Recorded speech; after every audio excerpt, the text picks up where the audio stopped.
Friends and welcome to my channel statistics for all. आज के इस वीडियो में हम ट्रांसपोर्टेशन प्रॉब्लम में मीन मैक्स मेथड सीखेंगे। और फ्रेंड्स, इससे पहले हमने matrix minima method and Vogel's approximation method complete कर ली थी। आज इस वीडियो में हम ये मीन मैक्स मेथड भी कंप्लीट कर लेंगे। Okay, so here is our question. Solve the following TP यानी transportation problem by mean max method and obtain the initial solution. तो यहाँ पर हमारे पास एक मैट्रिक्स दी हुई है जिसमें ऊपर की तरफ 4 डेस्टिनेशन दिए हुए हैं D1 से D4 एंड यहाँ पे साइड में 3 ओरिजिन दिए हुए हैं O1, O2 एंड O3। और ओरिजिन के सामने उनकी सप्लाई दी हुई है और डेस्टिनेशन के सामने उनकी डिमांड दी हुई है। तो सबसे पहले हमें चेक करना है कि ये प्रॉब्लम बैलेंस है कि नहीं है। ये फर्स्ट स्टेप होता है ट्रांसपोर्टेशन प्रॉब्लम का। कैसे चेक करते हैं कि ये प्रॉब्लम बैलेंस है या फिर नहीं है। तो उसके लिए total of supply and total of demand जो है वो सेम होना चाहिए। अगर सेम है तो प्रॉब्लम बैलेंस है। तो यहाँ पर 30 + 40 + 53 करोगे तो 123 आएगा, और यहाँ पे डिमांड का टोटल करेंगे तो भी 123 आएगा। यानी कि दोनों के टोटल सेम है ना, तो ये हमारी प्रॉब्लम भी बैलेंस है। अगर ये बैलेंस नहीं होती, अनबैलेंस होती ना, तो पहले से बैलेंस बनाना पड़ता। ठीक है, अब मीन मैक्स मेथड में आपको सबसे पहले क्या करना है, देखो इसको पीछे से रीड करो ये मेथड को। लास्ट में क्या लिखा है, मैक्स लिखा है। यानी कि आपको इस पूरी मैट्रिक्स में से सबसे मैक्सिमम नंबर फाइंड करना है। अब देखो इस पूरी मैट्रिक्स में मैक्सिमम नंबर इज़ 51, तो हम यहाँ पे लिखेंगे 51।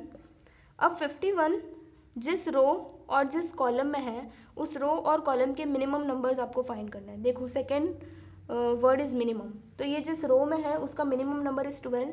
अब 12 के सामने सप्लाई 40 है और उसके डिमांड 22 है। तो डिमांड और सप्लाई में से आप हमेशा उसे स्मॉलर यूनिट से एलोकेट कर सकते हो। यानी कि 40 और यहाँ पे 22 में से आप 22 यूनिट स्मॉलर है तो आप वही एलोकेट कर पाएंगे। तो हम 12 को 22 यूनिट्स एलोकेट कर सकते हैं। यहाँ पे हम लिख देते हैं 12 × 22। ओके, उसी तरह से सेम 51 जिस कॉलम में है उस कॉलम में भी सबसे मिनिमम नंबर इज 18। तो 18 को सप्लाई 30 है और उसकी डिमांड 41 है, तो इन दोनों में से स्मॉलर नंबर इज़ 30, तो हम 18 को 30 यूनिट्स एलोकेट कर सकते हैं। सो 18 × 30 540 एंड ये आ जाएगा 264। अब इन दोनों में से आपको कौन सा नंबर सिलेक्ट करना है, तो फर्स्ट वर्ड देखो मिनिमम है, यानी कि आपको इन दोनों में से जो मिनिमम नंबर है ये इसे सिलेक्ट करना है। तो ये 264 किसकी वजह से आया, 12 को हमने 22 यूनिट्स एलोकेट किए थे, है ना। तो यहाँ पर ये 12 को हमने 22 यूनिट्स एलोकेट किए थे, तो हम इसके बाजू में से लिख देंगे 22 यूनिट्स। अब 22 यूनिट्स डिमांड पूरी कंप्लीट हो गई है, और यहाँ पे जो इसकी सप्लाई है 40 - 22 करेंगे तो आएगा 18। सो 18 सप्लाई बच गई है। अब डिमांड यहाँ पे कंप्लीट हो गई है ना, तो डिमांड के सामने की जो पूरी कॉलम है वो कैंसिल हो जाएगी। ओके, अब वापस से ये सेम प्रोसेस रिपीट करना है। जो बचे हुए नंबर्स हैं अंदर वाले, बाहर वाले नहीं देखना है। इनमें से फिर से सबसे मैक्सिमम नंबर 51 है, तो हम फिर से लिखेंगे 51। 51 जिस रो और जिस कॉलम में उसमें मिनिमम नंबर फाइंड करना है। तो यहाँ पर 17 इज़ मिनिमम। 17 को आप 18 और 35 में से 18 यूनिट्स एलोकेट कर पाओगे। सो 17 × 18, और यहाँ पर ये जिस कॉलम में है उसमें 18 सबसे मिनिमम नंबर है, तो 18 को आप 30 और 41 में से 30 यूनिट से एलोकेट कर पाएंगे। सो 18 × 30 540, और ये 17 × 18 आ जाएगा 306। सो इन दोनों में से फिर से मिनिमम नंबर 306 है, तो हमें यहाँ पर 17 को हमने 18 यूनिट्स एलोकेट किए थे, तो वो करना पड़ेगा। अब यहाँ पे सप्लाई 18 पूरी कंप्लीट हो जाएगी, और डिमांड जो है 35 - 18 करेंगे तो बचेगा 17। ठीक है, तो अब यहाँ पे सप्लाई कंप्लीट हुई है ना, यानी कि इसके सामने की जो पूरी रो है वो कैंसिल हो जाएगी।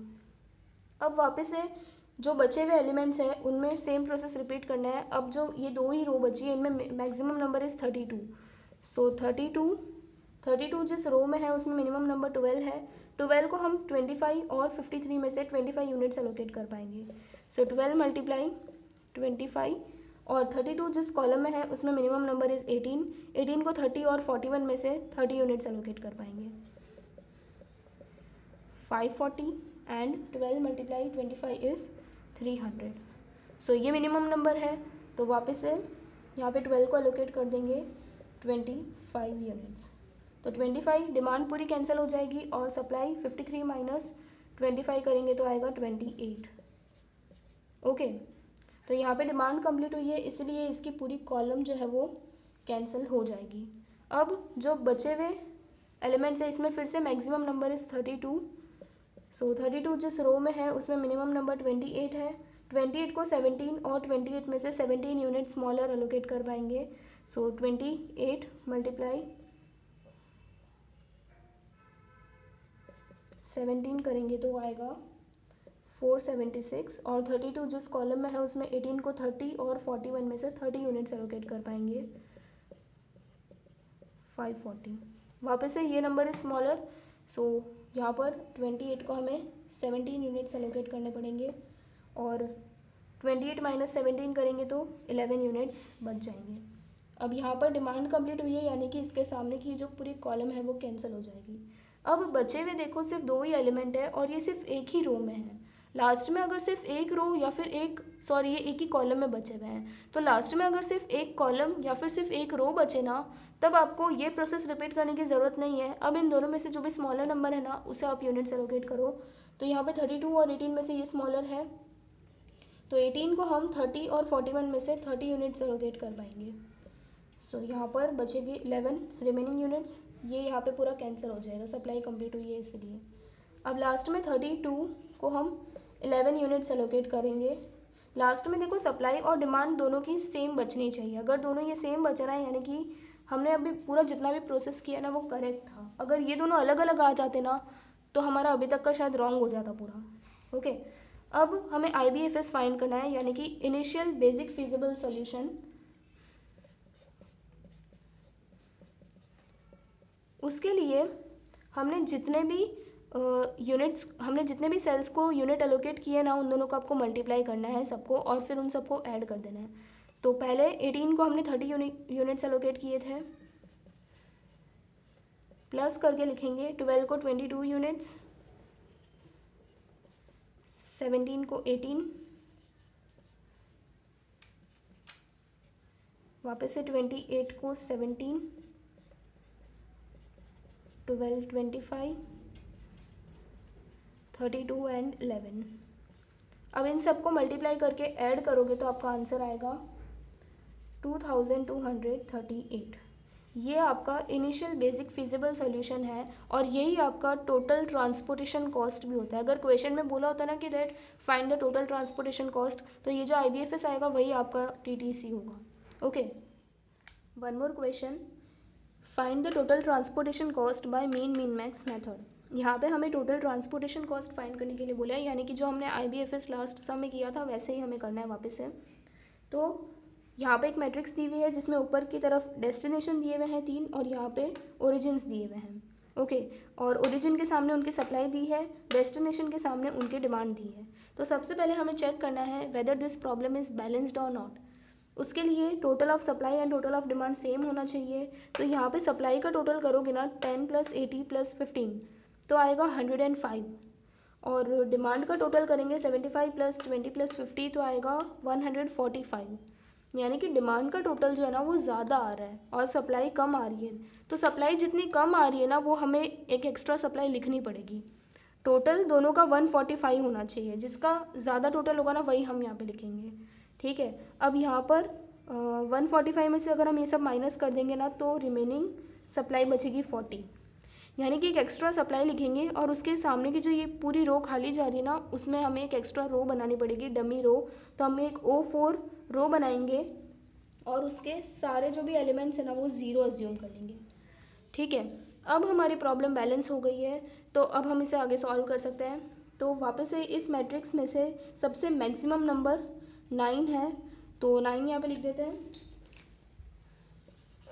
अब 9 जिस रो में है 4, तो 4 को हम 20 और 80 में से 20 यूनिट्स एलोकेट कर सकते हैं, राइट। सो 4 × 20 80 लिखेंगे। और 9 जिस कॉलम में है वहाँ पे 0 इज़ मिनिमम, सो 0 को हम 40 और 50 में से 40 यूनिट्स एलोकेट कर सकते हैं। अब इन दोनों में से मिनिमम नंबर 0 है तो हम 0 सेलेक्ट करेंगे, यानी कि ये 0 को हम 40 यूनिट्स एलोकेट कर देते हैं। तो सप्लाई 40 पूरी कंप्लीट हो जाएगी और जो डिमांड है वो 50 माइनस 40 बचेगा 10। ओके, अब इस बार हमारी सप्लाई कंप्लीट हुई है, यानी कि इसके सामने की जो ये पूरी रो है वो कैंसिल हो जाएगी। ओके, अब वापस से जो रिमेनिंग एलिमेंट्स है उसमें फिर से मैक्सिमम नंबर इज़ 9। सो 9 जिस रो में है 4 उसमें मिनिमम है, तो 4 को हम 80 और 20 में से 20 यूनिट्स एलोकेट कर पाएंगे। और 9 जिस कॉलम में है उसमें 5 इज़ मिनिमम, सो 5 को हम 15 और 10 यूनिट्स में से 10 एलोकेट कर पाएंगे। अब इन दोनों में से मिनिमम नंबर इज़ 50, तो यानी कि 5 को हमें 10 यूनिट्स एलोकेट करने पड़ेंगे। तो 10 यहाँ पे पूरा कैंसिल हो जाएगा और यहाँ पे 15 माइनस 10 5 बचेगा। इस बार हमारी डिमांड कंप्लीट हुई है, यानी कि इसके सामने की जो पूरी कॉलम है वो कैंसिल हो जाएगी। अब वापस से जो रिमेनिंग एलिमेंट्स बच गए हैं उसमें मैक्सिमम नंबर फाइंड करना पड़ेगा। इस बार मैक्सिमम नंबर अलग आएगा क्योंकि 9 भी कट हो गया ना। सो यहाँ पे रिमेनिंग एलिमेंट्स में से 6 इज़ मैक्सिमम, तो 6 जिस रो में है उसमें 4 इज़ मिनिमम, तो 4 को हम 20 और 80 में से 20 यूनिट्स एलोकेट कर पाएंगे। और 6 जिस कॉलम में है उसमें 3 मिनिमम है, तो 3 को हम 5 और 75 में से 5 यूनिट्स एलोकेट कर पाएंगे। अब इन दोनों में से मिनिमम नंबर 15 है, तो यानी कि 3 को 5 यूनिट्स एलोकेट करेंगे हम यहाँ पे। ओके, और यहाँ पे सप्लाई पूरी कैंसिल हो जाएगी और डिमांड 75 माइनस 5 बचेगा 70। सो यहाँ पे सप्लाई कंप्लीट हुई है, यानी कि इसके सामने की जो पूरी रो है ना वो डिलीट हो जाएगी। अब वापस से रिमेनिंग एलिमेंट्स में से 6 मैक्सिमम है, तो 6। अब ये जिस रो में है उसमें 4 मिनिमम है, तो 4 को वापस 20 और 80 में से 20 यूनिट्स एलोकेट कर पाएंगे। और 6 जिस कॉलम में है उसमें 5 मिनिमम है, 5 को 70 और 10 में से 10 यूनिट्स एलोकेट कर पाएंगे। तो यहाँ पर इन दोनों में से 50 मिनिमम है, यानी कि यहाँ पे 5 को हमें 10 यूनिट्स एलोकेट करने पड़ेंगे। तो सप्लाई यहाँ पे पूरी कैंसिल हो जाएगी 10, और डिमांड 70 माइनस 10 करेंगे तो 60 आएगा। इस बार हमारी सप्लाई कैंसिल हुई है, इसीलिए whole row will get deleted. Now अब ये 2 ही नंबर बचे और ये सिर्फ एक ही रो में है ना। तो लास्ट में कभी भी एक रो या फिर एक ही कॉलम बचे ना, तो ये वाला प्रोसेस करने की ज़रूरत नहीं है। डायरेक्टली इन दोनों में से जो स्मॉलर यूनिट है इसे हम एलोकेशन देंगे। 4 के सामने 20 है और 80 सप्लाई है, तो 20 यूनिट से एलोकेट कर पाएंगे। सो डिमांड 20 पूरी कैंसिल हो जाएगी और सप्लाई 80 माइनस 20 60 बचेगा। सो इस बार डिमांड कंप्लीट हुई है, यानी कि whole column will get deleted. Okay, अब लास्ट में सिर्फ 6 बचा है, तो 6 के सामने डिमांड भी 60 है और उसकी सप्लाई भी 60 है। ये लास्ट एलोकेशन है और इन दोनों की डिमांड और सप्लाई सेम है, यानी कि हमने पूरा जो सम है वो राइट किया है। ओके, सेम नहीं आता ना तो कहीं ना कहीं कुछ गड़बड़ होती। All demand and all supply are completed. Now IBFS find करेंगे, तो पहले 10 मल्टीप्लाई 5, 6 मल्टीप्लाई 60, 20 मल्टीप्लाई 4,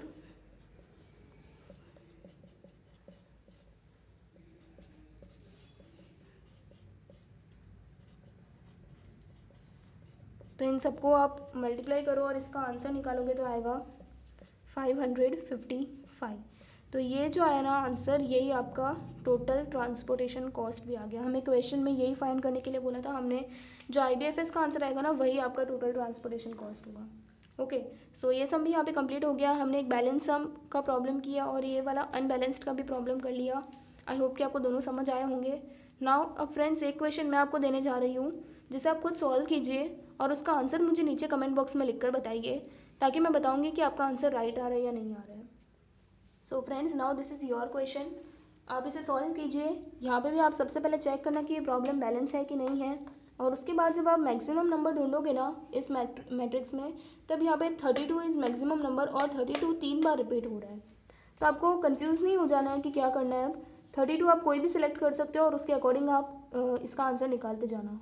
ओके, तो इसका आंसर मुझे नीचे कमेंट बॉक्स में लिखकर बताइए, ताकि फिर मैं बताऊँगी कि आपका आंसर राइट आ रहा है या नहीं आ रहा है। तो फ्रेंड्स, अगर आपको ये वीडियो पसंद आया हो तो प्लीज़ इसे लाइक कीजिए, और अभी तक आपने मेरे चैनल को सब्सक्राइब ना किया हो तो प्लीज़ इसे जल्दी से सब्सक्राइब कर दीजिए, ताकि आपको आने वाले वीडियोज़ के भी अपडेट्स मिलते रहें। Thank you.